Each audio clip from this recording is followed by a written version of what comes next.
Welcome, everyone. Thank you for joining us. My name is Neil from Portal to Ascension, and thank you all so much for being here. If you did not check out the webinar right before this, we had Paula Harris, and we're going to chop that up, put it up on YouTube for you. So now the discussion that we're going to be having today, we're going to have Grant Cameron and Steve Bassett on with us today. And I don't see that Steve is in the room yet, so let me take a look, but I know Grant is.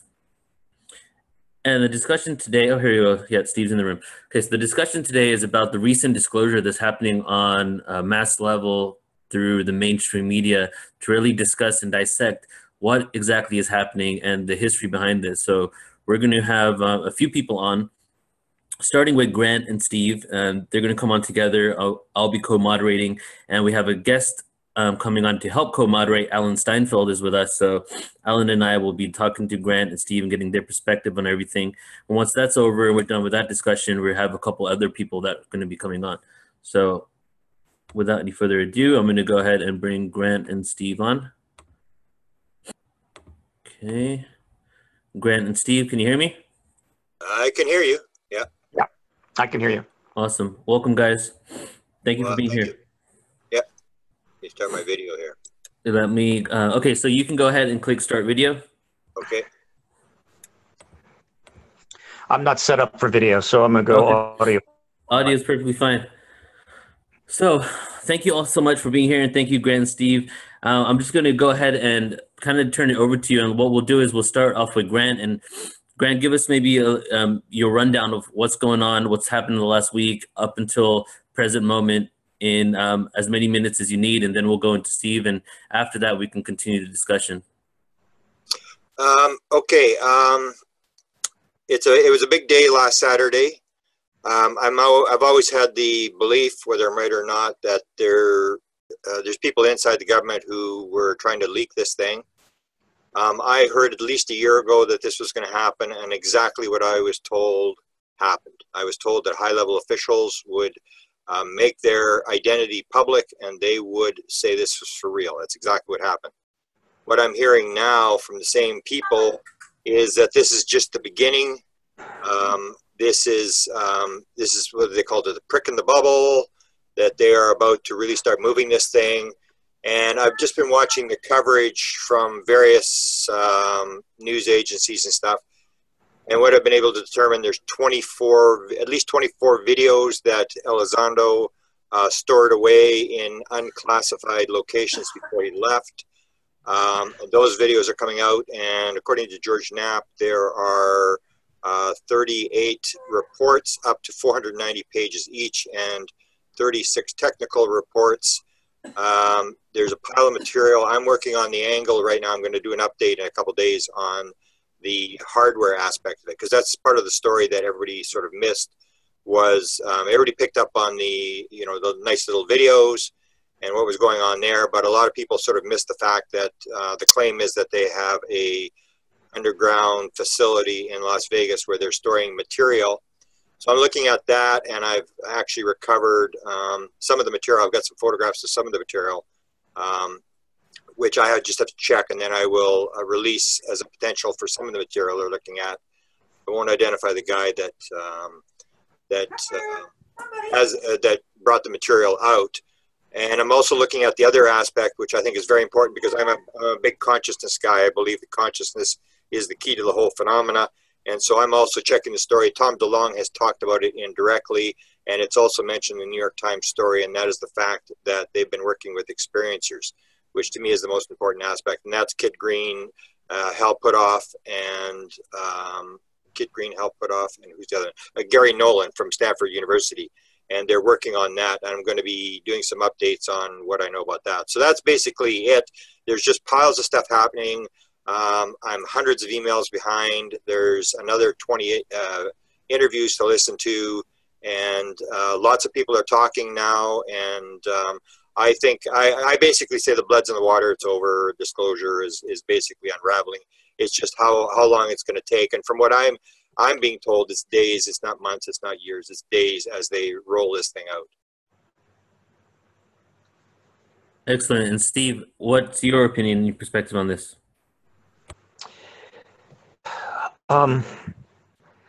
I'm a political activist, not a researcher, and so I view everything from both a political and a much bigger picture perspective. There's so many things happening in this field, so much history, that if you focus on one part of it, it's very hard to really get a sense of what's going on. So my comments are going to come from that larger picture. First and foremost, this is without question a major. It's clearly been in the works for some time. So I certainly agree with Grant on that. And Tom DeLonge right now is the quarterback on the field with the ball, as far as the disclosure process is concerned. But as it comes out, there's a couple things I think people need to keep in mind if they want to try to understand it, as opposed to just react to it. First of all, almost everything that comes from the military intelligence complex on this issue is a lie or not true. And lie is a little tough a word because it is national security based, and from their perspective, any lie or prevarication or misdirection in service to national security is excusable and acceptable, and I understand that. But when it comes to the Pentagon and the CIA, nothing is what it seems. So as I watch this unfold, there's so many things about it which are so clearly ridiculous and or anomalous in a way that it's a little frustrating, and yet I understand it and I accept it. First of all, the media and a lot of people are treating this like this is the first time this has happened. It's not. We've been going around and round with these kinds of things turning up from time to time for 70 years. Secondly, the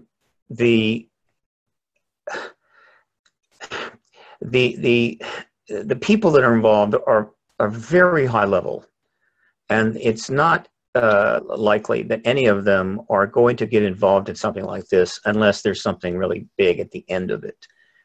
The people that recently left the service of the Pentagon, like Elizondo or the CIA, when you have careers in those areas, when you leave, you have a huge list of options that you can pursue.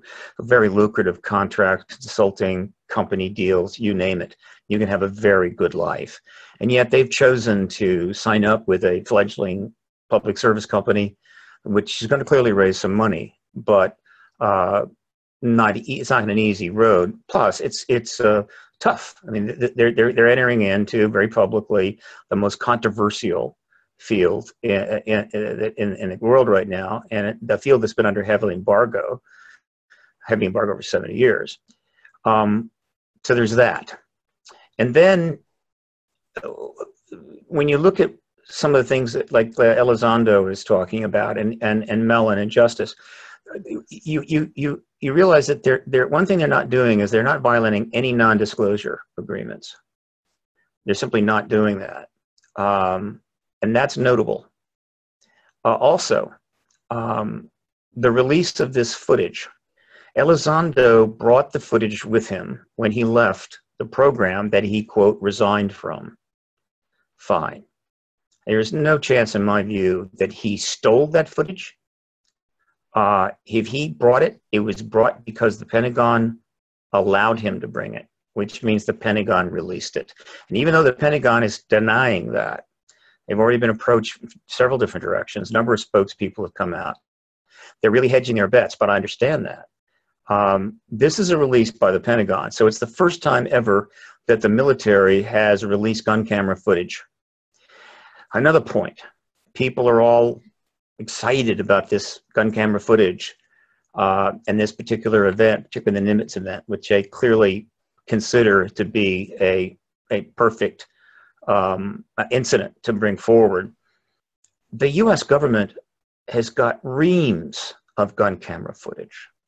Does anyone think that that is like a rare thing that, wow, they set up a plane to intercept a bogey? They've been doing that for 70 years. I can't imagine how many cans full of gun camera footage they have.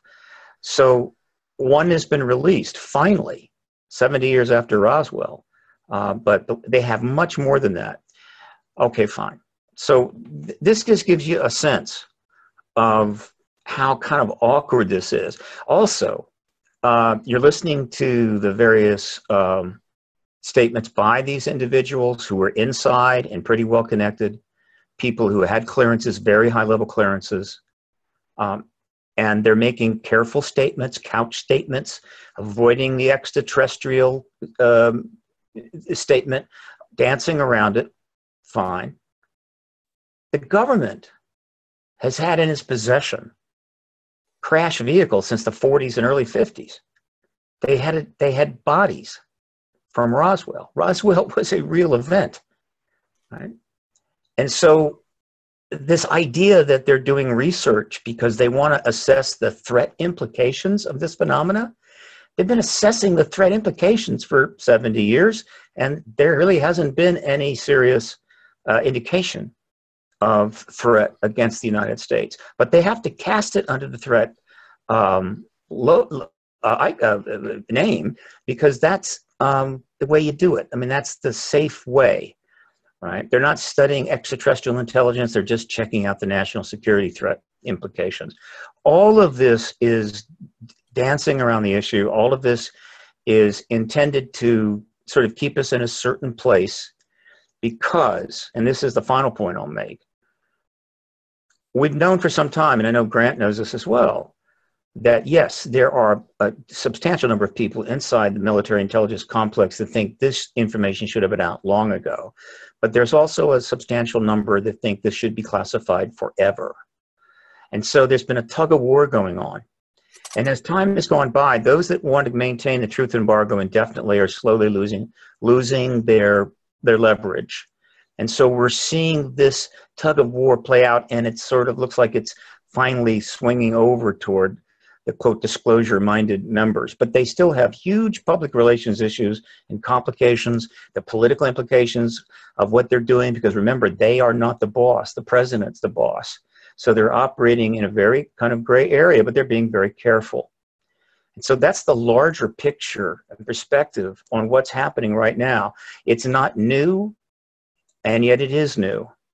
But without question, it has a level of substance that may, in fact, bring the truth embargo to an end soon. And everyone is getting excited that 2018 is very well the year. Right. Makes sense. So, Grant, what's your comments on that? But specifically, okay, yeah, I've got some follow up to Steve. There is this power fight going on, and a lot of people have identified that. It's the same with the remote viewing program. There was a lot of people who believed this was demonic. And John Alexander, I think, just did an interview today or yesterday where he talks about this sort of idea that as long as you're under the radar, you can run a program like this. But once you get big enough where people in the defense industry know that you're running this program, as he said, you get swatted down, that you have these massive, powerful people inside the CIA, inside the defense industry, who have vested interests and or have very strong religious beliefs that we're not going down this road. You can sort of get into parapsychology and talk to your dead grandmother, but once you start talking gray aliens, a lot of people have a problem, and that's what happened with the remote viewing program as well, as these people that believe this is demonic. So there's this sort of struggle that I think people have to realize going in there.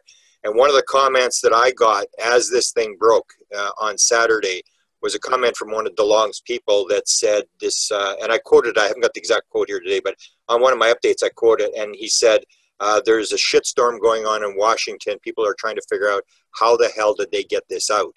So that's the way I look at it, is this was carefully planned. You can even take a look at the fact that 3 newspapers, the Washington Post, the New York Times, and Politico, all go the same day with major stories. This was carefully coordinated. And Tom DeLong basically pointed this out the day of the news conference. He put something on his Facebook that said, every word that was written here has been planned for months. So even though Elizondo had only been retired for 1 day, then came on there, his speech was already written for him. This was all planned beforehand. Tom DeLong talked about dealing with Elizondo long before he retired. He was called Mr. L. He was never allowed to use the guy's name. And so this was carefully planned. So the way I think it would work is that you have a bunch of people in the government, and I know some of these people that are running this thing, and they're not bad people. That's where I want to, you know, people think that there's these bad guys who are trying to sort of cover up, and there are people who don't want it out, but there are people who want this thing out. And what it appears is that they all got together and they forced this thing out without the other side knowing what they were doing. And that's where they had this thing like, how the hell did they get this thing out? They managed to evade everybody. Nobody knew it was coming, and the people that were against it had no chance to stop it. So they dropped this thing, 3 newspapers all going the same day with this very powerful thing showing this very carefully orchestrated thing, which, as I said, I'd heard long before. This is what they were, what was, there was people planning. What I would say that no matter what people think about what has happened, there's no doubt to me that this subject is a lot less controversial now than it was last Saturday. I mean, this has really moved the consciousness. We have major media, and there's not so many snickers. There's vested interest people, like there's the SETI people. Seth has stepped forward to try to attack it. Sky and Telescope has stepped forward. But these are people who are, if this is confirmed, are basically out of business. I mean, it's like almost like the Bigelow interview. Bigelow said, why would you look out there when it's right under your nose? And significantly, this may be part of the setup that Bigelow went on camera last May to basically say, yeah, this is for real. And he's using the word ET, which I found very, very interesting, that he said, yes, ET. He's not talking about, you know, how they're couching it. They're saying, well, it could be this, could be that. We don't know what it is. And this sort of thing that Steve was talking about is, it's sort of very politically correct speech. Bigelow comes out and says, yes, this is ET. And they're here, and you don't have to look very far. And so you see this fight back from the sort of like the sort of the materialistic paradigm, from the classic military-industrial complex who has a vested interest in, you know, ordinary weapons and stuff like that. But the other point I wanted to make was that Tom DeLonge, and I've said this all along as this thing unfolded, Tom DeLonge is really no longer really a part, to me, of this story. He is the guy that built the platform that these guys operated through. But with the story I was told, and this goes back at least a year, that said major people would identify themselves and they would put it out. So this last story with Tom DeLonge on Saturday had really nothing to do with Tom DeLonge. It had to do with Elizondo. It had to do with a carefully orchestrated plan by people to put a high-level official out there to say this is for real. And DeLonge really didn't play a part of it. And because DeLonge has this sort of a crazy background thing, what they wanted was this story that the New York Times would bite. So you couldn't use DeLonge, so you use these high-level officials, and they have definitely moved the consciousness up. We have actually filed an FOIA, and I just discovered today we filed it with the wrong agency. And I think Steve mentioned the fact that the DOA, the defense intelligence, or the defense people are claiming this wasn't them. And we just learned today it was the Defense Intelligence Agency that put the contract out. So we're filing an FOIA, and we're going to try to get these documents. The problem with it is, and this was brought up in an interview that Bob Bigelow did with Knapp in 2013, he said if business puts money into this, then it's proprietary information. So now you have a situation where you can't get it really with an FOIA. Bigelow basically owns this material. It's almost like the Contact movie. This guy, with lots of money in the background, has played it very well and has basically got it control. And they say they're going to release it. We'll see what happens. But basically, Bigelow owns everything now, and very well played in my regard as to what happened. We are filing FOIA. We're trying to find out, especially with the film. How do you get the film out? Now I just learned today that he had put these films in unclassified areas so that he could get them when he left, because he can't take the film with him. When you resign in disgust from the Department of Defense, they normally don't give you a UFO film to go with you. So the UFO film is a strong indicator that this has been planned, that they wanted the film out. You needed the film. That would be classified type material. The same as they're supposedly going to bring this material forward, and some of the details to that. This is all going to be stuff, or you've got Steve Justice is going to bring some plans from Lockheed Skunk Works. You usually don't get to have the plans from Lockheed Skunk Works and give them to the public once you walk out of Lockheed Skunk Works. So this shows that this is carefully planned, And basically what I was being told, that they're going to move this stuff out. So you have to get it from the black world. So you have the technology in the black world, and this is a way that they move it into the white world, and it has worked. I mean, nobody has panicked. Nobody's jumped off a bridge. I mean, they basically, a lot of people are saying, holy shit, this thing's for real. And nobody died. They just basically said, as Steve pointed out, this may have military applications. We got to figure out what this is. This is this may be a threat. And that's purposely how they spun the thing out, because the money is all in the defense. If you want money, if you want congressional look at this thing, you have to have some way to get the attention of senators, and national security will get their attention. Plus, that's where all the money is.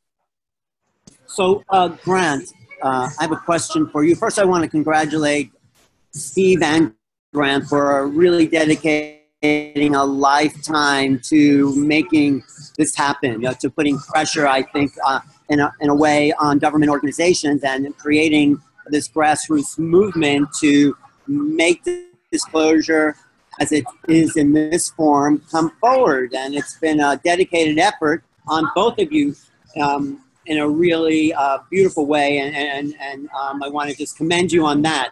As far as the material, no one is saying where this material came from that Bigelow has, and how does something that's governmentally owned be given to a private organization like Bigelow's aerospace industry anyway? But first of all, where did it come from? Nobody is talking about the debris, and what else did they find at the debris? So that's my question.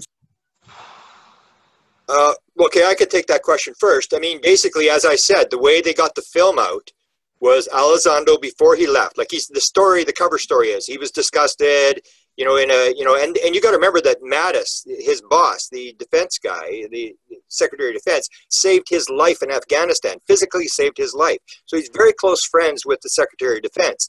And so the story is that he puts out this, he's getting in a disgust that Mattis may not even have read his resignation letter when he left. He just left. But this was all planned. This is what I'm saying. They planned this very carefully. And that's what people are forgetting, is they think that Tom DeLonge set this whole thing up. And I keep saying 100 times, it's not Tom DeLonge. It's Bill Moore all over again.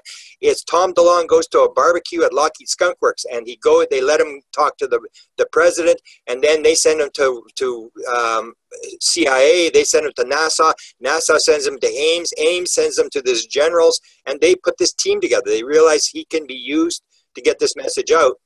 But where did they get the debris, the metal debris from the UFOs? I mean, no one's talking about the actual crash sites or where and what else. Well, one of the pieces one of the stuff I'm going to talk about is sort of becoming public. It was a site in New Mexico, and they went there. There's some people that have been involved. They're sort of talking about it. I've got photographs of the material and the site, and Tom DeLonge is talking about 1948. So they, through the program, they gathered in this 10-year period, they gathered all the debris stuff that they could get. So this NASA guy was putting material in, and he discovered this site in New Mexico, and he's a metallurgic expert guy. And so that's where some of it came from. Now, where the other stuff is coming from, whether they got it from, Wright-Patterson, or I'm not really sure. But the fact that they've got a building would indicate that they gathered all this material. Like, Bigelow did a lot of work. I mean, he went after the Carpenter files. He got the MUFON files. He was going after the Canadian government files. He went after Colin Andrews' crop circle files. I mean, he was busy gathering material, and I would assume that he was gathering metal debris as well. I just know this one particular group of metals that this is part of what they're talking about, and I've got photographs of it. So I will put that out, and that came from New Mexico.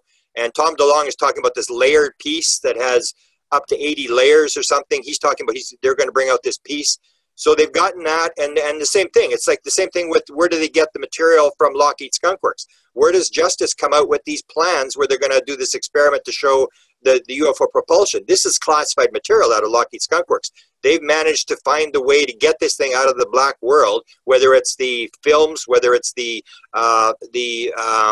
material from Lockheed Skunk Works or the plans, or the metal. They've figured a way to get this in the public world. But again, it's controlled by Bob Bigelow. He controls this material because he would consider proprietary information.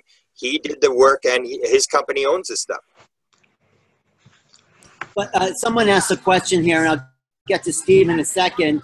Do you think Bigelow should be requested to testify in front of Congress? You know, a Senate requested about all this. I mean, shouldn't there be a big congressional investigation about what's being released now? Reid has called for one. Reid has called for a congressional investigation. I don't think Bigelow would have any problem going in front of a congressional investigation. That's what I'm saying. I don't believe these are bad guys. I believe these are guys who are working in their own vested interest. For example, Jim Semivan, who I say is the guy who runs the Tom DeLonge operation, is an experiencer. He had 3 beings in his room in the early 1990s. The guy that provided the material, the metal material that I'm going to talk about in a couple of days, is an experiencer as well. He told me his story. He told me exactly what happened in his story. He's a big-time NASA guy, and he's providing some of this metal material. So, you know, where do you go with that? Well, that would be exciting if Henry Reid, of course, he's not in Congress anymore, but we'll see. We'll get back to that. I want to ask Steve a question because this is sort of the day you've been waiting for, the moment you've been waiting for, Steve. How would you go about making disclosure happen? If you were the guy pulling the strings and you wanted not to freak out the public all at once, would you do it this way? Release footage from Air Force radar and then slowly break the fact that there are also aliens involved? I mean, I'm just curious about your plan for disclosure comes from the government. And so the government is going to do it in such a way that is appropriate to their concerns. That's a given. Not the way we want it. My job as an activist is to get disclosure. And by the way, disclosure I'm talking about is the announcement. And that only comes from the head of state. It doesn't come from the Pentagon. What happened this last 10 days is more small d disclosure, but very powerful small d disclosure, without question. So let me give you a timeline on this, which may help a little your listeners to understand kind of what may be happening here. Bigelow is a key player. His interest goes way back. He started the National Institute of Discovery Sciences in '95, 3 years before he even started his aerospace company. And of course, NIDS investigated the subject, investigated the Skinwalker Ranch, and did a lot of other things. He put a lot of money into it. And he supported other efforts. And then NIDS wraps up around 2004 or 5. So he's already got 7, 8 years now. And it's well known that he's doing this. He's when he signs up as a contractor with NASA, obviously they're aware of what he's doing. But nevertheless, everything is fine. He's moving forward. He wraps up NIDS and then gets involved in MUFON for a while, tried to get a joint venture going there. He was funding it. That didn't work out. That stops. And then he enters in 2007 with this program that Harry Reid wanted, right, which ended up becoming not really what we'll call fully classified, but essentially secret. A few people knew about it. They didn't make a big deal out of it. I don't think it was never a formal special access program, though they wanted it to be, but they kept it relatively under wraps because it wasn't much money. So he gets involved in that, and he does that for 5 years. So now he has deeper and deeper into this issue, and he's well known in the, I'm sure, within the military intelligence complex. But he's an outside contractor. He's not an inside Pentagon man. He's not a CIA man. He's on the outside, but he has a lot of money. So that program goes on to 2012. A couple of years go by, and then the Pentagon makes a decision, which is we hope to learn much more about, to reach out to Tom DeLonge. Now, why they chose Tom, only they know. But Tom has a long history in the subject, going way back into the 90s, early 90s, even the late 80s. He's clearly got funds, so he can maneuver, and he's well known. He can reach the young people, and he's kind of a comfortable, how would you say, intermediary. So they reach out to him, we believe sometimes in 2015. Grant alluded to this. He's invited to this. He's invited to that. And before he knows it, he's up to his ears in this. Are they using him? Well, yeah, but basically it's kind of like a contracting job. We have a plan here, and you could be helpful. Now, this plan would be conducted by, or was being conducted by, individuals who believe that this issue should move forward, right? And those are the ones that were interacting with him. Those that are opposed to the idea either didn't know about it or they just didn't have access to him.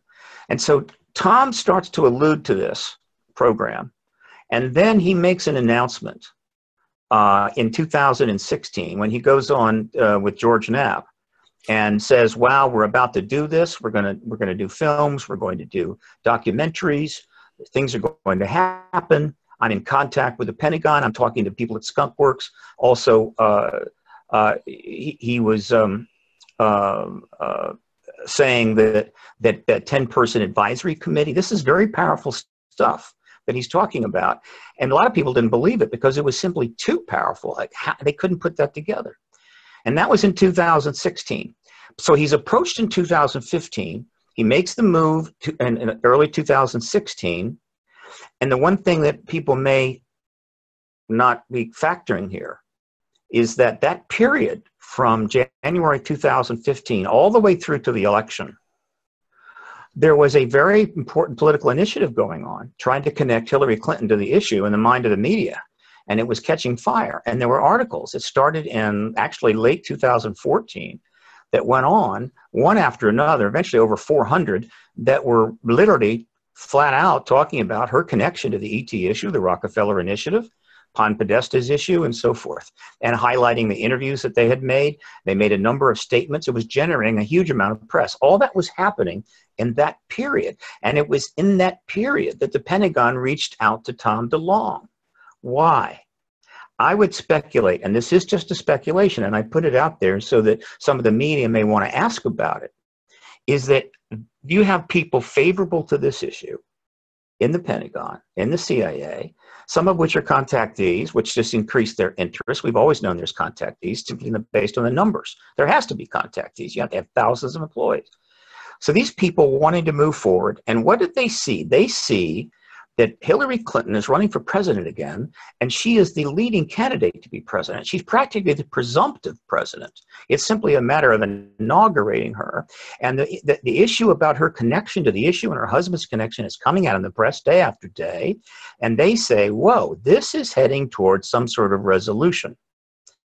And so we need to take advantage of that. We also need to position ourselves. We need to position the Pentagon and the CIA as on the side of transparency, the side of getting the truth to the American people. We just don't want to sit on this and suddenly be confronted by a new president saying, well, I guess it's time to disclose. And so they reach out to Tom, and I think it was connected to a significant way to her candidacy and the media's involvement with that candidacy and the outing of her ET connections.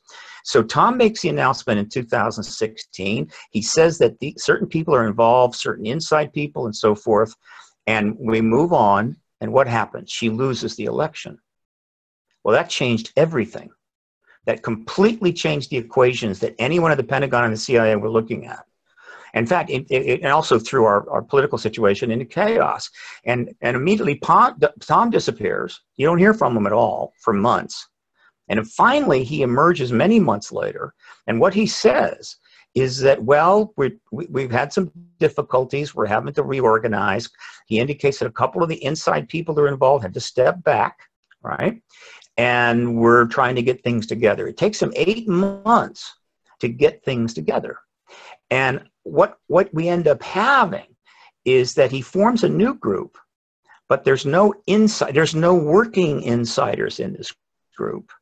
But they worked it out so a couple of key people come on board just after leaving the service, right? So that there's not that problem. An insider, a working Pentagon person in that group would be a big problem for the Pentagon. They don't want to do that.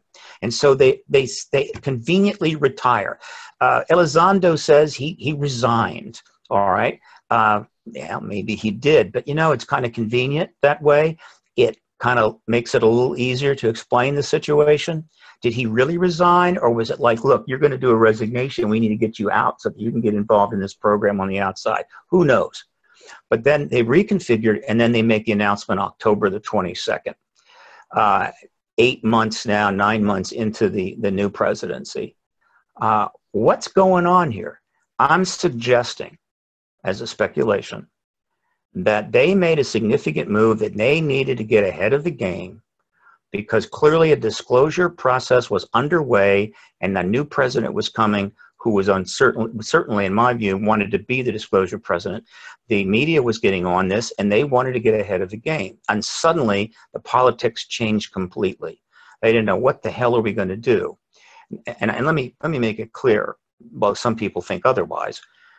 By and large, the military and intelligence community is not a fan of the current president.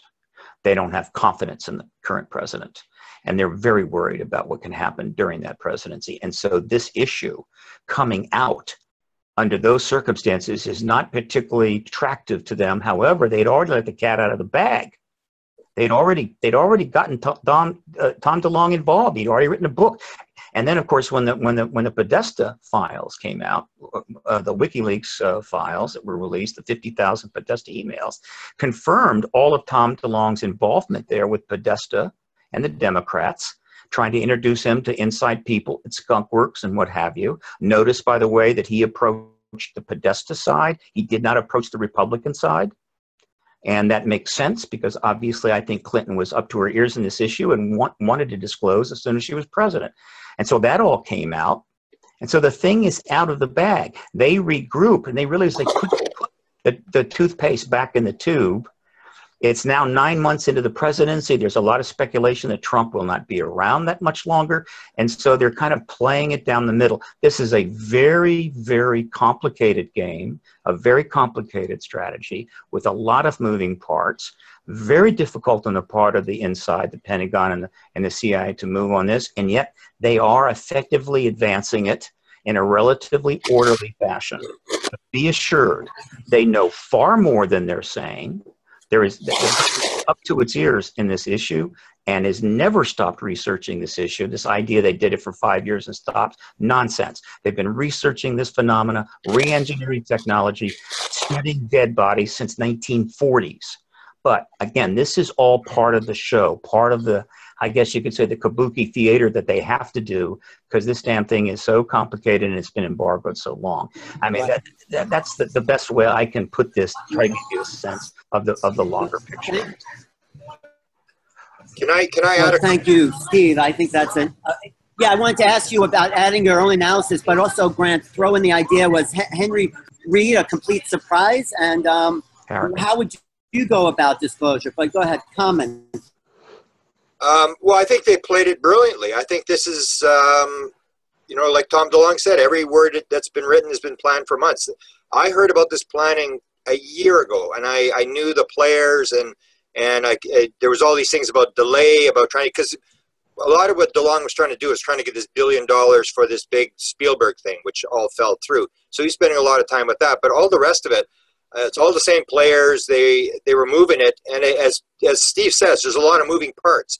In order to pull this thing off, to get it into 3 major newspapers on the same day without some, you know, interest that doesn't want this out there stopping you, they had to be very careful how they did it, how they manipulate it, and it has worked. I mean, Chris Mellon talks about the fact that no matter what you think and what you can see up front, he says, I can guarantee you that there are a lot of people knocking and phoning senators right now inside. There's all sorts of stuff's going to be going on, pressuring senators. What the hell's going on? How come we didn't know about this? And this is something we're not seeing on the outside. But it looks like you could actually have a congressional interest in this, some sort of hearing, because according to Chris Mellon, you may not see it, but a lot of people are going to be under pressure now to answer for this and what's going on and why was this covered up and this sort of stuff. The other thing I wanted to sort of make people aware of, and they probably know, is the fact that this issue may be at Trump's door faster than you think, because this guy by the name of Jordan Fabian from The Hill actually asked a question. And this does not happen very often in the White House press room. It happened in January of 1954. It happened in 1997 when Webster Hubbell's book created a question, and then it happened last May when Hillary was running around, and the New York Times on May the 10th did this straight up piece on Hillary disclosing, and then 3 reporters stood up and they asked the UFO question, and now it's been asked again by this Jordan Fabian. And in a later interview, he asked, of course he asked the wrong question, but he said, does the president believe in it? Which is not the question you want. It was the president briefed. And he said, is he going to reissue the money to this program? And of course, the press secretary can always walk around it because she's not briefed. So she said, well, we haven't talked about this, but I'm gonna ask him, and I'll come around with the answer. So far, she hasn't come back with the answer. But Fabian said in a later interview that he talked to her after he asked the question, after the press thing was over, and she said that in the background they always have this briefing before they go out for the press briefing with what questions are they going to ask, and they're anticipating the questions, and they did anticipate the UFO question, except they said nobody will ask it. That's a good question, but nobody's ever going to ask the question.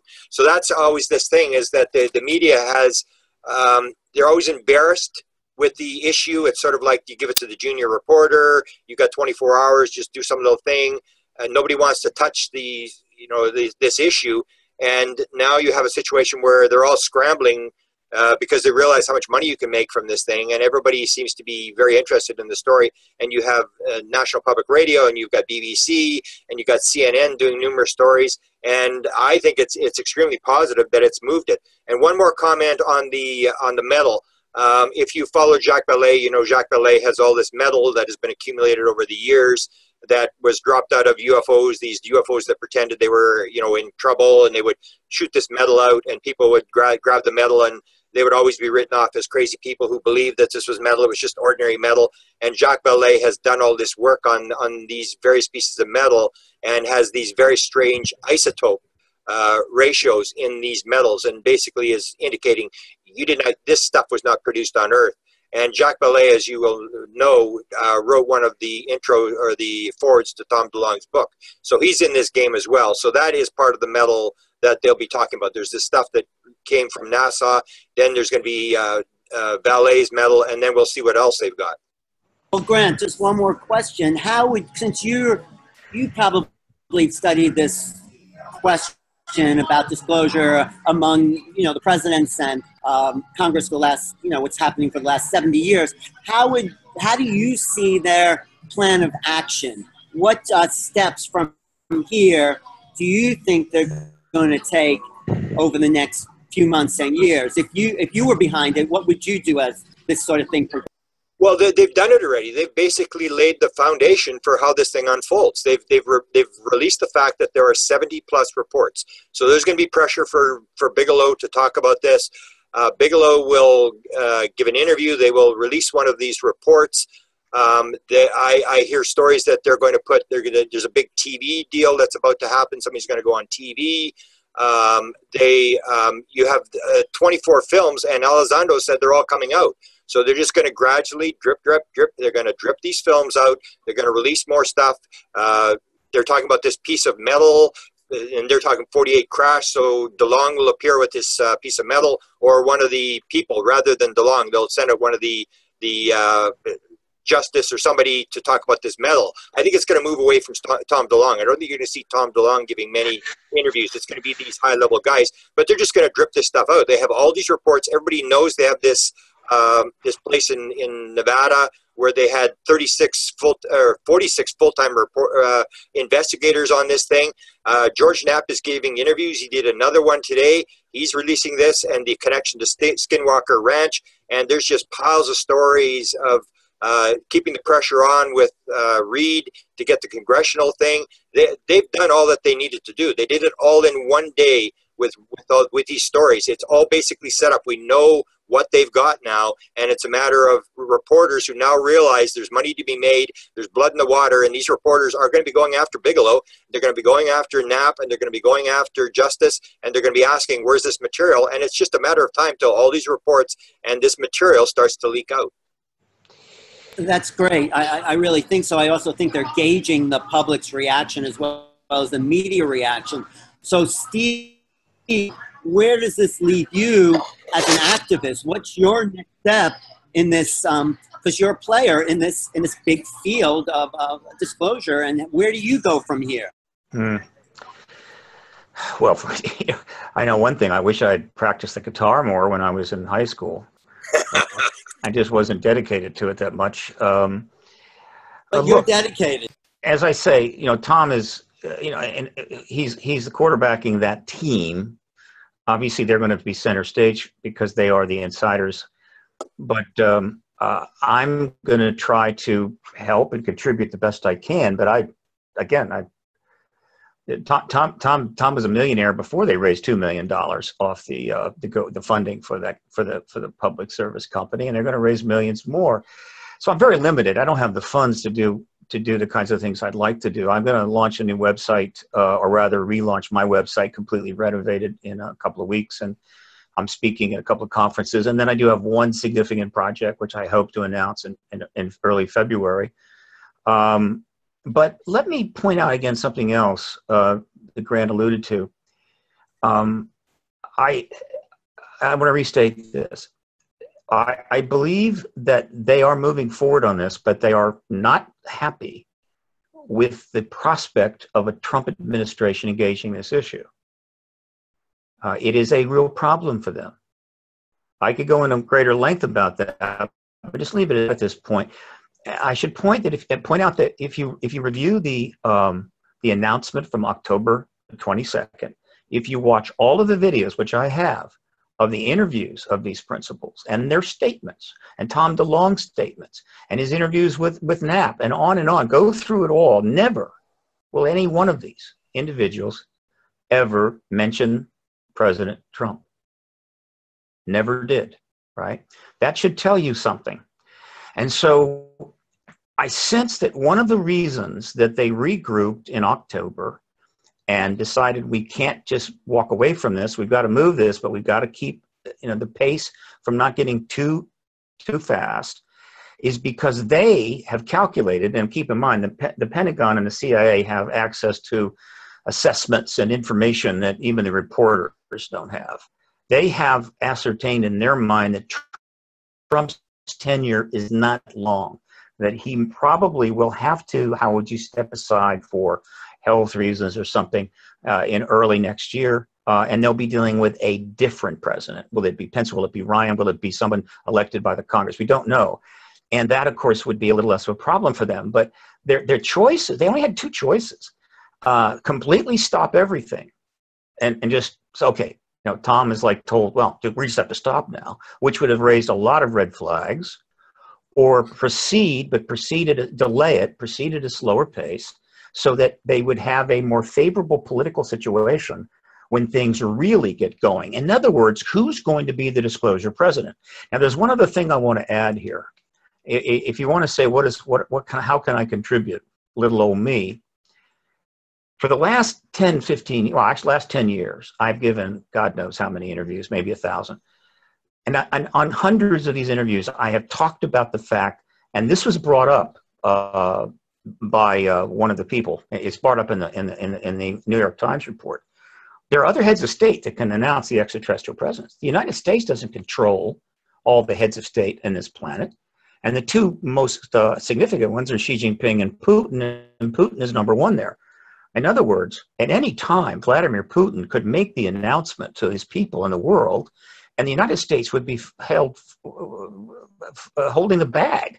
And so that is a constant threat. And I have raised that issue over and over again in interview after interview, specifically so the Pentagon would not forget that is a possibility to keep pressure on them. Well, on May the 3rd of this year, I went to Moscow and gave a very long interview to a national Russian network. And not a lot of people knew about it, but it was sort of known. And I'm now releasing excerpts of that to the internet. And over the next couple of weeks, the whole hour and a half is going to get released. And in that interview in Moscow, I did something that's never happened before. I talked about the politics of disclosure, both for the United States and for Russia, and specifically talked about the pros and cons of Putin being the disclosure head of state. No one had ever brought this issue up on Russian media let alone on Russian soil. And that was deliberate. And I also had 6 meetings with 6 different groups while I was in Moscow that are working on this issue. Most of these individuals had worked in the Russian and Soviet government on this subject. We're now out of government. Kind of sounds familiar, doesn't it? And I knew that by taking those meetings, it guaranteed that the Kremlin would know what was going on if they didn't already. But obviously, the Pentagon and CIA, I assure you, knew that there was this activist talking about Putin in Moscow. Now, what does that mean? I'm just saying that they're contending with a lot of variables here, and one of the scariest for them is that a head of state other than the United States president will be the state. On the other hand, they got a problem because they're not keen on the idea of that disclosure president being Trump. And so they're having to juggle this thing, work it out so that hopefully it comes from the US, but hopefully not from Trump, and it definitely doesn't come from Putin. So that's kind of the hand they're having to play. And this is complicated. And I'm not saying I can just write an essay and prove this, but I've been in this a long time, and I do know some things, and I believe that this is a factor, and I hope the press gets on this and asks these kinds of questions. Can I ask a question for Steve? Yeah, and I also want to ask you about the international response to December 16th as well, Grant, so go ahead. Well, my question for Steve is, Steve's spent a lot of time on the Hill. He's talked to a lot of senators and representatives, and we had at the citizens hearing, we had, a panel there. And my question is, has he gone back to the people who were sympathetic? Because we had 4 senators that put this thing forward. This wasn't, some guy that thought this thing up. This was 4 senators who were sympathetic to the issue. Has he talked to any of the people on the Hill who are sympathetic to the issue, and can he get them to move and give support to this issue over all the people he's talked to in Washington over the years? That would be nice, but since the election, I've been pretty much wiped out. I've been in London for the last 4 months, and the political situation, and as you know, in Washington, D.C. is absolute insane. And it's Trump, Trump, Trump, day in, day out, 24 hours a day. So it would have been virtually useless to try to do that. The Congress is wrapped up in a massive partisan battle to the death. So no. Now, what's happened in the last couple of weeks, going back to October 22nd, the pot's getting stirred, things are getting interesting. And if I can get some funding and get back in the game, I think that there will be a time when I can get back up on the Hill and get a hell of a lot better response than I have in the past. But let's be clear. There are like 7 or 8 investigations underway of the president, including FBI and several committees and so forth. There's a potential for indictments. We're talking a Watergate times 5 here. So the idea that we're going to shove this ET thing now suddenly into that mix and we're going to get some congressional response, that's not going to happen. However, there's plenty that can be accomplished prior to that. In other words, what we need to do now is not only excite the American people, but get the media deeper and deeper into this. Look, I was talking to, Ralph Blumenthal going back early into the election, trying to get him to get involved. He wasn't quite ready because he's writing a book on the ET issue, believe it or not. He's going to announce it pretty soon. I was talking to William Broad. I talked to a lot of reporters. They were getting so close to jumping into this in a big way that I was feeling very optimistic of disclosure under Obama. But the story was political, and there was an election underway, and so they only went so far, but God knows they wrote a lot of articles, but they were ready to go. If Hillary Clinton wins the election, they were going to jump all over it. Have you talked to any of them since? No. The reporters, I'm sending them stuff all the time, and I'm watching the articles and how things are unfolding. Remember, I've sort of been out of the game for a little bit. But what Tom has done and what's happening right now is more compact. It's the political initiative I was running on the Clinton campaign was stretched out over 2 years.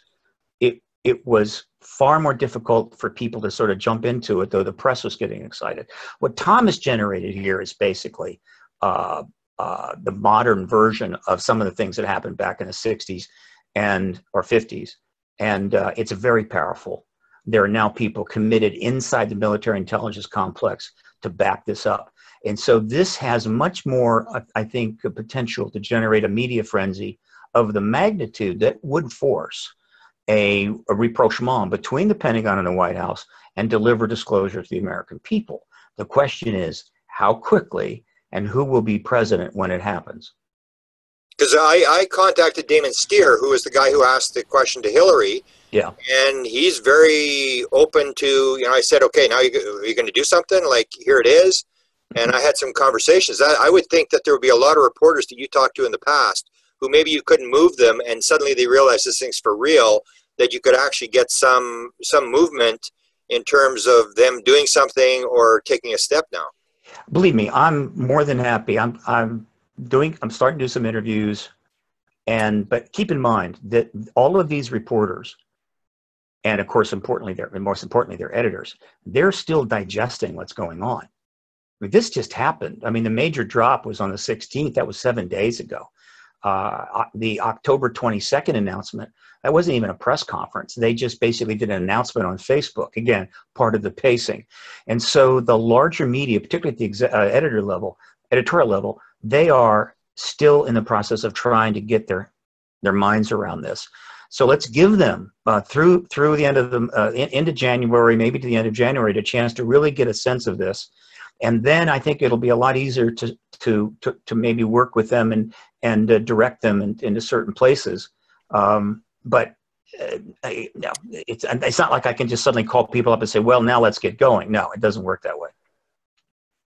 Okay. Actually, in the chat room, Steve, people are talking about how to fund you and your further research. So how can they do that for you?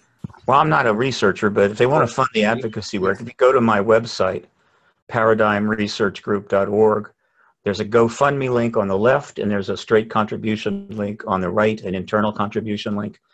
And, you know, all I can say is if people would like to see the advocacy process, the political advocacy process supported as well. I know Tom has got a lot of money, and he's going to get even more. But the political advocacy is virtually no funding at all. And I understand that. I mean, I get it. I understand why Bigelow made the choices he made and put his money. If Bigelow had put his money into the political advocacy, he would have created a lot of problems for himself that could have affected his relationships with NASA and his relationships with a lot of insiders. Because he did not do that, he was able to become part of the research program and to establish contacts and get involved in this high-level work. And so he needs to be applauded for that. However, it's very worth noting, and I don't know if this was planned or whether this was just Bigelow had gotten to a point of deep frustration. But remember, before the October 22nd announcement by Tom DeLonge and his people, Bigelow goes on 60 Minutes to be interviewed with regard to the launching of the first test of his flexible habitat on the space station. And knowing in advance he was going to be asked a UFO question, naturally, because of his involvement, he knew what he was going to say. The reporter, I forget her name, Larson or something, she didn't know what he was going to say. And so when she brought up that UFO question, just as a matter of course, he hits her right in the nose with a, yeah, there's extraterrestrials here. When she looks at him like, what? And she goes, well, don't you think people might be kind of crazy, think you're crazy about that? And he says, I don't give a damn. Bigelow basically in that moment was saying, you know, I've been in this since 1995. I have researched, I know more stuff than the entire network that you represent combined. And I'm fed up with the fact that you guys continue to dance around this issue and pull your punches and not really get serious because you're completely mesmerized by this truth embargo. And I'm just fed up. And so, damn it, yeah, there's extra truth here, right? Now, was that intentional or was that frustration? It might have been intentional because obviously it was a perfect prelude to what was going to happen just a month or two later on October the 22nd. Now they followed up with another drop. And so you have a 1, 2, 3 Bigelow, To the Stars Academy announcement, and then the drop of the Air Force surveillance gun camera tape. I tell you, it's brilliant. It's a winning strategy. They drop a couple more things like that, and we're going to be having a disclosure party sometime in 2018. I hope so. And I'm going to take some questions, but I just want to ask Grant one more question from me is what has been the international response to December 16th? And is something percolating? Is it growing worldwide, this disclosure movement? Well, no, it doesn't really matter. I don't think it really matters what the international thing is, except what Steve is talking about, that somebody may make a move to disclose. This is an issue that's basically been controlled by the Americans. And so all the reaction, like, for example, the Washington Post story was covered by the Chinese daily news. But in terms of this issue, it's still an issue that the American government controls, has been leaking out in little bits and pieces. And that's where all my efforts are, is to try to move it there. I don't think Canada, like I'm in Canada, I don't think the Canadian government really is going to make any move or think about it, or the people on the street sort of know the story. But in terms of reaction, it's more important to me that I impressed a lot of my people that I was talking to in the last little while, is write your senator. This is the time to write a written, not an email, but a written letter to your senator and say, what the hell's going on is paid $22 million for this. I want to see the files, and to put some pressure on senators to at least even make a comment to citizens where we can sort of get the people to sort of push on this issue, because now is the time.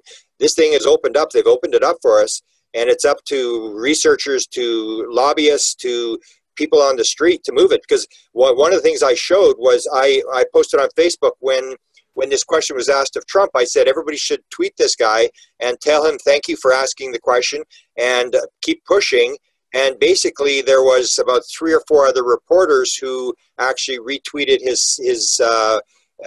he had a message on there that said the truth is out there, and he had a little alien face, and a bunch of reporters retweeted it. But the general public, there was nothing. There was like 3 people that said good job, and there was one guy who said, like, quit asking stupid questions. So if you're a reporter and you don't get the support from the people to encourage you to keep going and to ask more questions, you just sort of, what's the point? If nobody's interested, if there's no pressure on the government, and that's what I think is this whole story is American government, and the pressure's got to be on them. And I think the DeLong, whatever this operation is, has done massive, massive damage to the cover-up. As far as I'm concerned, there's absolutely no way they can turn this around. Well, DeLong did hint out that this is a complicated subject involving supposed enemies or people that aren't friendly working together with them to release this. So he hinted there was some kind of international connection to releasing this. Do you remember that? No, I don't remember. I don't remember him referencing that. And I know a lot of his people. I've always known a lot of the people who were involved. I knew Semivan long before he joined DeLong. Steve, what were you saying? Well, it's worth noting that there's been tons of international coverage of this. I had one supporter in France send me like 30 links to 30 French articles. That's just France alone. So the articles are being written all over the world, right? It's very hard to bring those up on Google, right? Because your Google search is in English, and so you can't find them. But if you really put the work at it, I'm sure there have been hundreds and hundreds of articles, which is obviously raising the issue internationally, and that just increases the prospects that a head of state like Putin might decide to make a move. And so it's not trivial. But the focus clearly is going to be on the United States for a while. And again, I think that they have a plan that is designed to trigger disclosure, ultimately, force it out sometime in 2018, not in January, not in February, more like the mid-year, right? Hopefully after there's been some sort of resolution of this political chaos, right? This storm that we're going through right now will have subsided and things will be a little more basic. I think that is a good plan. And if you look at the pacing, it seems to be working out. But again, even as powerful as what just happened, that's not enough to trigger disclosure. It's going to take more than that. but they have time, and I think you're going to see people lining up behind them. But right now, it's still very early, and people are just trying to get their minds around this and decide what to do. And everybody right now is thinking, what do I do? What do I do? What do I do? Including me, right? It's not easy. What do I do? It's not easy to come up with something overnight. However, I do have a few things I think I can contribute to this. And but I'm rooting for Tom. I'm rooting for Tom and that team that he put together. No one's ever put together a team like that. You know, what can I say? He did it, and he's going to get a lot of credit for what he's done. Right. So the question from the chat room, one of them is the deep state question. How does this benefit the deep state? And added to that, to both of you, who's behind it? Who is the decision maker? It's not actually the people we see at all. There must be some hidden force or person or group that's behind these front people. And how does that connect to, and how does that benefit the deep state? Well, first of all, I'm not much of a fan of the deep state idea. It's a meaningless term to me. All right, it's just one of these memes that's out there that people are comfortable with. I'm not comfortable with it. Secondly, it's not like, oh, there must be a single person in an office somewhere directing this. No, people forget how huge our government is, how huge the Pentagon is, even the CIA and the intelligence community in general. Many departments, many managers, and so consequently, what we're seeing is decisions being made by groups of individuals within these organizations who have a certain amount of leeway to advance the issue and are doing so without violating the law or violating their non-disclosure agreements. And that's what's behind it. It's not some overriding secret force, all right? But it's also notable that at the same time, those in power who could possibly stop this, and believe me, if the Pentagon or the CIA didn't want these guys working with Tom DeLonge, they would not be working with Tom DeLonge. Trust me on that, all right? They are not moving to stop it. And so what you're also seeing possibly is a recognition on the part of even the harder core truth embargo advocates, that it's no longer a fight they can win. They're kind of, how would you say, surrendering to the inevitable. Yeah, I would agree. Yeah, Grant. I would agree with Steve. I'm not a big fan of the deep state or all these conspiracy stuff. The people that I've met, and as I said, I know some of the people who are in this game. I've known about this story for a long time, and they're just people. Two of them are experiencers. They had beings in their room. So they're not the evil guys. They're trying to figure it out for themselves. And that they are working inside the government, inside the law. They know the problems they have to try to move this thing out. And what you had, as far as I'm concerned, is a bunch of people carefully in the background decided we have to get this thing out. How are we going to get it out so we don't get crushed by the opposition? They know there's an opposition. They played their cards. They were very careful, and they moved it out. And they're working according to the law. They're good people. And when it comes to the president, what I say is the president is agreeing to this whole thing. And this brings up a whole new story. I follow Ron Pandolfi around quite a bit. And on January the 6th, Ron Pandolfi sent an email to Robert Collins, who was the Condor in the Avery, and he said, Trump is pro-disclosure and against disinformation, and I'll wait. I can't remember his term was. I'll wait a while till we do something. And so the way I see it is it works, that this is not a thing where one president makes a decision. The way I described it was Michael Hayden does the briefing for President Obama, and he calls it the wake-up call, or the getting his attention stage, where he says to the president in the presidential election, or the president-elect, when he's briefing him on intelligence and covert ops and stuff like that, he says, okay, we're doing this, we're doing this, we're doing this, we're doing this, we're doing this. And when you put your hand on the Bible at 12 noon in Washington, unless you tell us to stop, we're still going to be doing this and this and this and this. And what Hayden says is there are certain things that happen in the government that are done in the office of the president, not by the president himself. And I think this is one of those things. I say they've been disclosing, they've been dropping this stuff for years. And this is a thing where Trump was told, okay, this is an operation that's going on. He didn't stop it. And this was an indication that Pandolfi had, was that Trump wasn't interested, but he said, you know, to go along with this thing. And so the thing is unraveling. That's why it really didn't make any difference that Hillary Clinton lost. They just sort of put another player in her place and ran it through. I was talking this disclosure thing with Hillary before already, that there was this move. There was these people that were saying that they were going to drop this. I mean, this people got to remember, this Tom DeLonge thing was going on when Hillary was there. And this is not something that just started in the Donald Trump administration. But you also talked about Ron Pandolfi playing sort of a good cop, bad cop. He reacted to the news. Can you just repeat what his tweet was about?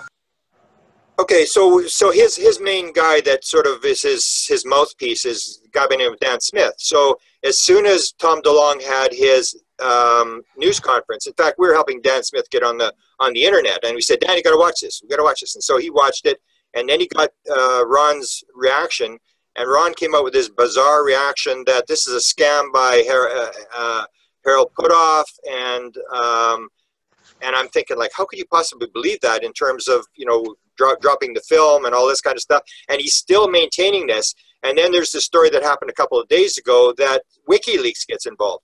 And Julian Assange posts basically Ron's position, that this is parapsychology, Scientology, scam by Harold Putoff and stuff. And then Dan Smith says that Ron actually wrote the thing and gave it to Julian Assange. So whether he's playing the bad cop, whether he just doesn't know what's going on, because early on, about a year ago, when I was talking to them, Dan Smith didn't know who Tom DeLonge was. And I said, you're at the center of power. You're with this guy that supposedly briefed the last 6 presidents, and you've known the guy for 26 years, and you don't know who Tom DeLonge is? And then, so he said, they started this, oh, he's a misinformation thing. Then I brought up Jim Semivan, and then basically Ron denied. No, there's no such guy. No, this is garbage. This I think he called me a loon. And so Dan actually said, you should stop talking about this. Take this down. Quit talking about this. The story isn't true. So then I started sending photographs of Jim Semivan to Dan Smith.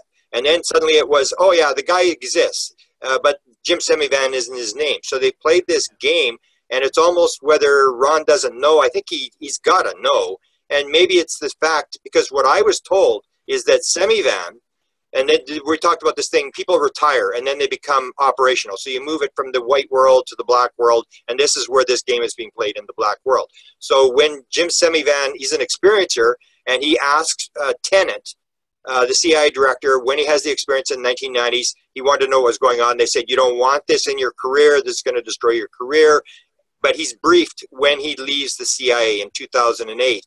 What I was told is that Ron Pandolfi briefed him, which would indicate to me that Ron may be behind this whole thing, and they're playing this thing where you need some opposition to the story. So maybe Ron is putting opposition to the story and saying this is a scam, but it's a totally nonsensical thing that, you know, that they made this, you know, Scientology is behind this thing. It's almost as bad as the deep state explanation for the false flag. And there is a false flag aspect to this thing, that everybody, no matter who they are, everybody's going to spin this story to suit their own ends. So you have city people coming out and saying it's total nonsense and this kind of stuff, because their job's on the line. The same as the Defense Department is going to spin this as a threat because they want to increase their defense budget. And if suddenly you have good aliens here and the world all unites and we don't have any enemies anymore, they're out of business. So everybody's going, based upon their belief of how the world works, is going to spin this to their advantage. So there is a false flag aspect to this thing that you can bet the military is now going to be talking about evil aliens, and we need to increase the defense budget, the black ops and stuff, to increase their defense budget. Hey, Steve, do you go along with that false flag idea? And also, well, answer that question. I have another one for you, Steve. Let's say this. The false flag concern is legitimate. I get it. It's been way overplayed. And I don't see it yet. So we're a long ways away from this group of people talking about evil aliens, if ever. But as I pointed out before, the fundamental basis for the Pentagon to spend any money on this would be from a national security perspective, not because they just really want to know what alien civilizations are like so they can mimic their quality of life.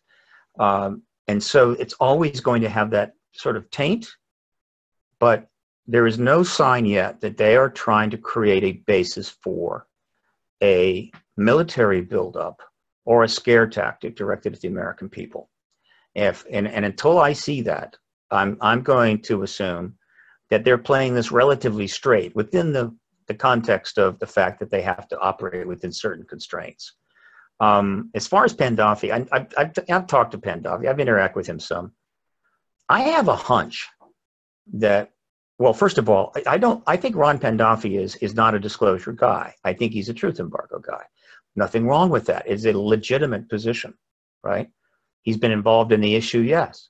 But if you look at the total history, I don't think he's a disclosure guy. And I think he might have been a little surprised by these announcements when they came out. I don't know if he saw something that strong turning up. He may have interacted with Semivan 7 years ago, but the Tom DeLonge thing only starts about 2 years ago, and I think that it moved a little faster than he thought, and he reacted with a negative response. I don't, that these guys are beyond good cop, bad cop stuff. That's low level game playing. These guys are advanced. I think he caught him by surprise, and he's a little concerned. I don't think he's the only one, and that's to be expected. And now the question is, who lines up and who doesn't behind this issue? That remains to be seen. But I expect we're going to see more people coming forward, particularly, and here's another very important point to keep in mind. This release of this gun camera footage, which was very spectacular and got a lot of press, keep in mind that there have been thousands of pilot reports for decades.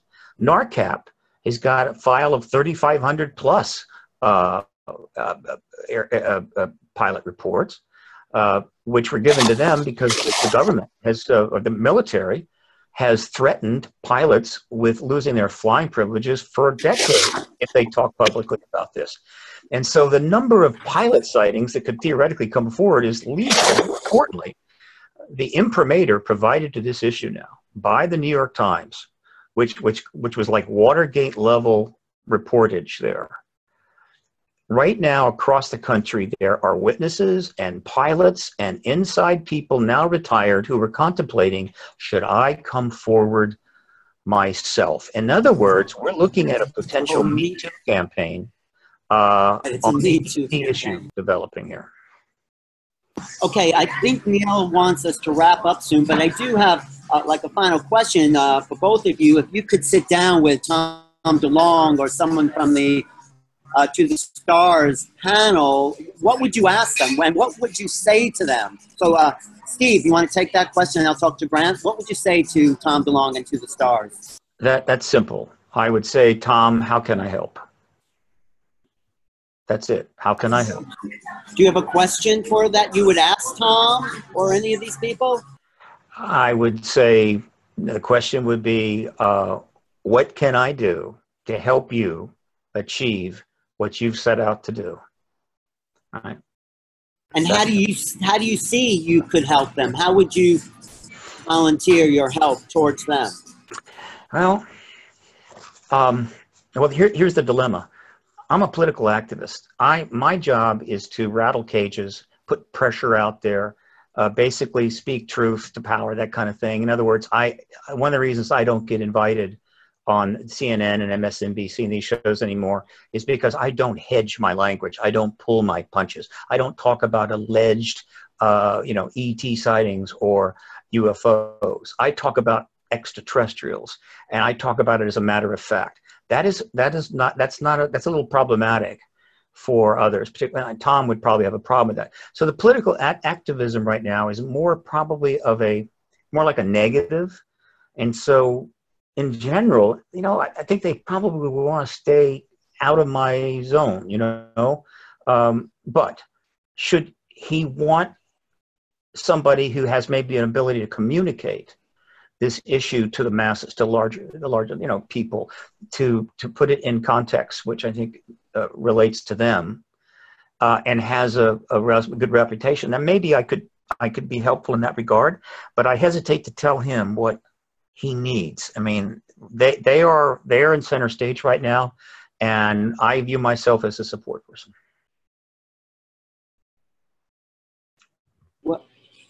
Well, when I talked to Leslie Kane a few years back, when she was hanging out with Bud Hopkins, she said the first plan was to just acknowledge there's unexplained aerial phenomena and take it from there. So that was sort of, I think somehow Leslie fits into this whole big thing.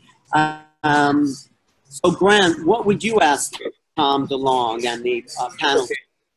I'll tell you what I asked Tom DeLonge, but first I'd like to make a point that I've forgotten the whole thing, that this is only one initiative. I say this is, they rolled this thing out.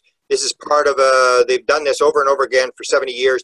There are 2 other initiatives going on at the same time. There's a documentary initiative by Pandolfi where they're going to drop the idea that we have portal technology. I was actually offered an in on that, and I turned it down. I said, no, I didn't want to be a part of it. And the Condyne, if you follow John Burroughs, the Condyne, they're supposed to be releasing more files. I've heard 16 files by the end of this month or early next month, and there's files coming out of New Zealand, I heard. So there's all sorts of operations. What Pandolfi was putting out was that there was multiple teams. Chris Bledsoe, who was one of my contacts with the DeLonge operation, said there was 6 teams at this present time that are dropping stuff into the public. So that's basically something people got to realize. This is not one thing that happened. This is nothing new. They've been doing this. There's all sorts of people operating behind the scenes. Now, as to what I would ask, I've already asked. And what I asked is what's happening next. And this is where I was told it is about to begin. You've seen nothing. And I've heard this for months and months and months. And the only thing I can really reveal without revealing what it is, because I'm not really 100% sure, is there's going to be a TV event. Somebody's going on TV. Wait, say that again. Oh, you cut out. What is it going to be? There's going to be, from what I heard, there may be a TV event. One of the figures is going to go on TV. And that's national all the information television you have right now. announcement kind of thing, yeah. A major TV event. They're going to, that's one of the things I heard. But they said that it's only begun. You have not seen anything yet. I heard that over and over and over again. And that was people who told me a year ago exactly what was going to happen on Saturday, and were 100% accurate. Let me add this, Alan. I've said this before, going back years. I knew that as we approached, quote, disclosure, the actual final disclosure event, it was going to be very chaotic. There was going to be many, many different groups operating from different directions. I mean, look, it's a big world. This is a global issue. There are thousands of organizations and groups that are aware of this issue. And so it's going to be wild and crazy. Believe me, it's not going to be a nice, simple moving of the pieces on the board.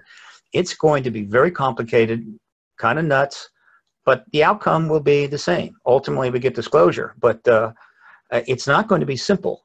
And that's why I held off talking about Tom's work for now, several months since the announcement, only because I didn't want to just jump in and start trying to say this, say that about it, because there's too complicated. I want to get something to sort of orbit. And now I've got to absorb what's going on with the announcements from about the new program, or the TS whatever the hell it is program that was run under Bigelow. So, but there's more. And so, look, I think I invite people to try to kind of keep their heads about them and stay chill and not get too worked up, because this is going to get a lot more complicated before it gets simple. Well, this is, I feel, is the most exciting story that can be in the news, and I think 2018 looks like it will push this envelope further, this issue, and it's just going to explode. I feel like we're really at the beginning of a whole new world, a whole new paradigm of John Mack would say, this is not about belief, this is about proof, this is about sightings, it's about experience. And so I think we're coming into a new way of looking at the world and ourselves and the universe. And I can't think of anything more exciting. I think you both are at the cutting edge. And so any final words, Grant, and also tell people how to find you and what's coming up for you in the next couple of months. Final thoughts are that this is a big event. I say it's basically over. It's just now it's a matter of unraveling the rest of it. They've put it so far out that they cannot stop it now. Everybody knows they have all these documents and gun camera footage and material and stuff. So I would say that. As to what I'm doing is I'm basically spending like 18 hours a day doing updates to this story, which I'm putting at my White House UFO YouTube channel, and they are getting 100,000 hits. So people are watching. People are very interested in this story. This is what the New York Times said. This is the biggest story they've done for years. And I would encourage everybody to put their stuff out, to contact their Congress people, and because this thing, as far as I know, and I trust the people that I'm listening to, this thing is about to roll. Steve, what about you? Where you're at in the next couple of months and what's happening? And final words. Yeah, I agree with Grant. This is not containable. And so logically, we're going to see a period here, process where something is going to break in 2018. It's hard for me to imagine that somehow this is going to be derailed, or some group of skeptics are going to put it back in the can. More importantly, and I think this is something I want to remind the Pentagon every day, that the closer the U.S. gets to disclosure, the closer we get to finally pulling this out, the greater the incentive for Vladimir Putin to act ahead of us. He doesn't have the public relations issues and the political complications that we have here. If he wants to disclose on Monday, he will do it. If he needs something from his military or intelligence to do that with, he can have it. He doesn't have to go through all these games. He doesn't have to play these games. And so that's another factor they need to consider. They can take their time, but understand, Vladimir can pull this rug out from under us in 24 hours. And so I hope that they're resolute and consistent and try to get this done, hopefully no later than spring of next year, maybe summer.